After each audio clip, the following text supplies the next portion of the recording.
अस्तित्व और भविष्य तो कई छात्रों का भी संकट में है, क्योंकि एक छात्र के लिए बोर्ड एग्जाम सिर्फ एक परीक्षा नहीं होती, ये रातों की नींद होती है, महीनों की तपस्या होती है, माता पिता की उम्मीदें और आने वाले कल के सपनों का एक पूरा कोलाज भी होता है। लेकिन सोचिए, जब इस मेहनत का नतीजा सिर्फ एक सिस्टम ग्लिच या डिजिटल चूक की वजह से दांव पर लग जाए तो स्टूडेंट के दिल पर क्या गुजरती होगी।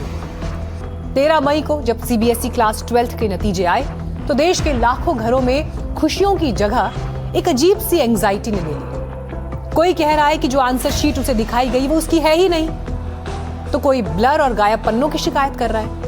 आज बात सिर्फ नंबरों की नहीं है, बात उस भरोसे की है जिस पर हमारे देश का पूरा एजुकेशन सिस्टम टिका है। हाँ, दिक्कत हो रही है, मतलब गलत आंसर शीट चेक होकर आ रही है, रॉन्ग मार्क मतलब मार्क्स गलत मिल रहे हैं, ब्लर है, जो टीचर्स के लिए भी चेक करना प्रॉब्लमेटिक हो रहा है। जो कॉपीज़ इधर जो सेंड करते हैं उसमें काफ़ी ब्लर चीज़ें आ गई हैं और जिस वजह से चेकर के ऊपर बहुत स्ट्रेन आता है, तो जिस वजह से जो स्टूडेंट्स को मार्क्स मिलने का जो रहता है वो काफ़ी कम हो जाता है।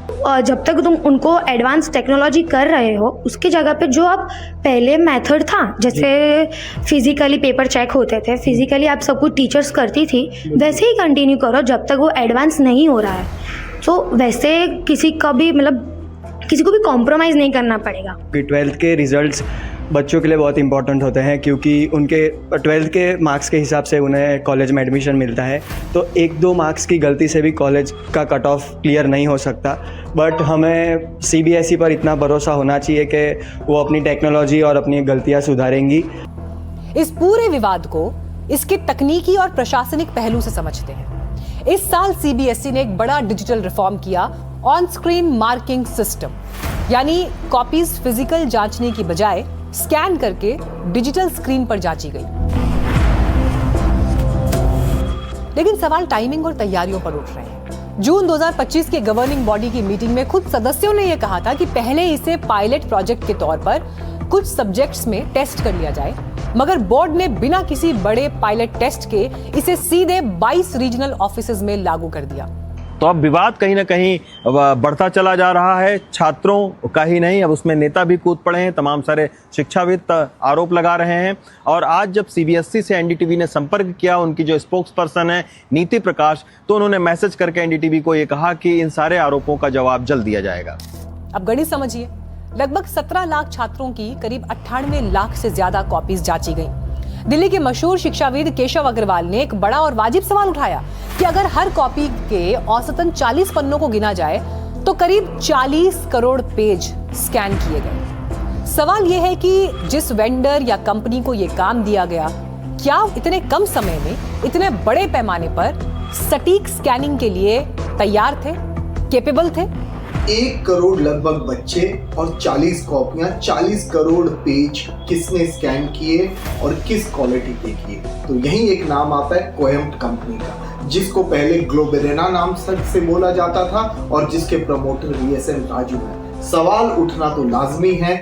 जब सोशल मीडिया पर धुंधली कॉपी और मिसिंग पेजेस की बाढ़ आ गई तो खुद बोर्ड ने माना कि 68,000 से ज्यादा कॉपी अब दोबारा स्कैन करनी पड़ेंगी और 13,000 से ज्यादा कॉपीज को मैन्युअली चेक करना पड़ेगा। इसी मुद्दे को लेकर विपक्ष के नेता राहुल गांधी आज सामने आए और बयान दिया।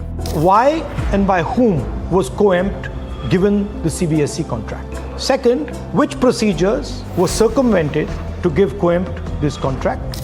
हालांकि सीबीएसई ने जवाब ये दिया है कि सब कुछ नियमों के तहत हुआ, कोई गड़बड़ी नहीं हुई। लेकिन एनडीटीवी ने पेरेंट्स से पूछा कि क्या आपको भी लगता है कि ओएसएम में प्रॉब्लम है, तो उनका कहना था प्रॉब्लम ओएसएम की नहीं, प्रॉब्लम इसे बिना टेस्ट किए लागू करने की है। पहले भी इन्होंने एक बार ओएसएम आई थिंक 2015 के आसपास इन्होंने इंट्रोड्यूस किया था, बट उसमें अनसक्सेसफुल रहे, इन्होंने छोड़ दिया।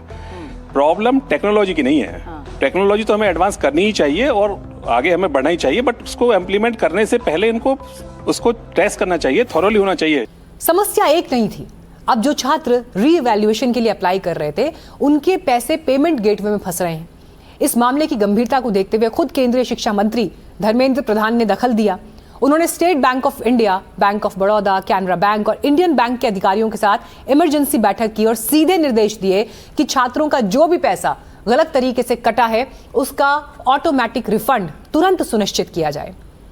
सरकार का रुख साफ है, सिस्टम की खामी की सजा किसी छात्र को ना मिले, लेकिन बच्चे कहते हैं सिस्टम अपडेट होना चाहिए। देखो, on screen marking is a technical advancement and future में जाते जाते ये इम्प्रूव होगी तो it is a very good thing.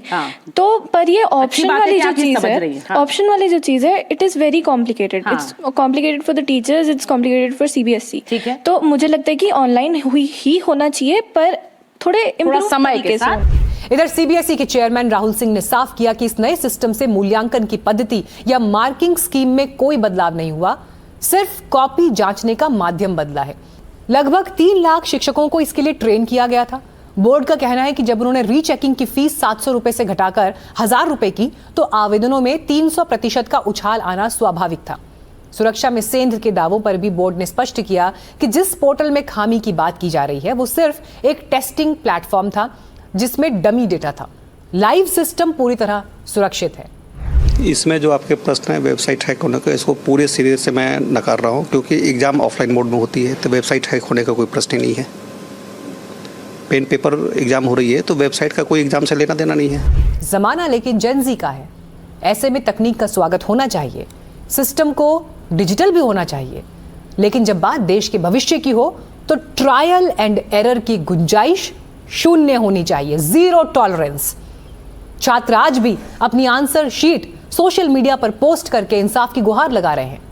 अब उम्मीद यही कि जल्द से जल्द इस गड़बड़ी का पूरा सच सामने आए ताकि बच्चों का अपनी मेहनत और सिस्टम पर भरोसा कायम रह सके।